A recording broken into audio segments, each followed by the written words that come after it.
How low do you think mortgage rates will go?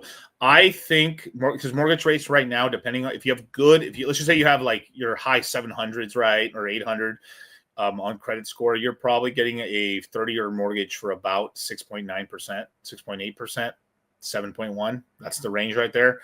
I think you'll be able to get into low fours for a time there. So, okay, cool. 6 isn't that deviation. Yeah. Well, it depends. Yeah, exactly, Franklin. But just to answer the mortgage rate question, I think you guys will be able to get a 4%, which is actually quite not. It's not bad. So during when interest rates were at 0%, the banks were just like, at 0, we can't give them like 1% loans. So they were still like, if you had the best credit in the world, you were like, if you were doing a giant deal, they could give you interest only at like 1.9, maybe 2%. The average person in America was getting their mortgage rate at 3%, low threes. And if you're let's just say you were kind of in the low 7s or like high 6s, you're still getting like low 4, maybe like high 3s. So like it's very likely we're going to be in the 3s.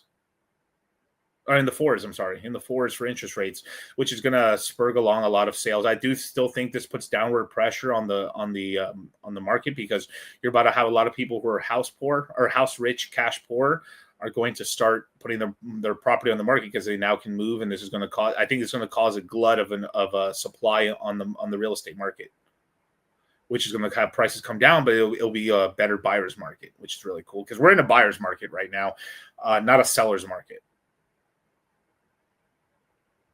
Have you heard anything about petroleum soon will be able to be bought by the yuan? It's already has been. It's been for a while. I mean, it's still going to be dollar based, but they've been trying with the BRICS. But the BRICS countries are a bunch of bitch made motherfuckers, basically. I mean, because like internationally, the RMB, right? Unless you're trading directly with the Chinese, okay.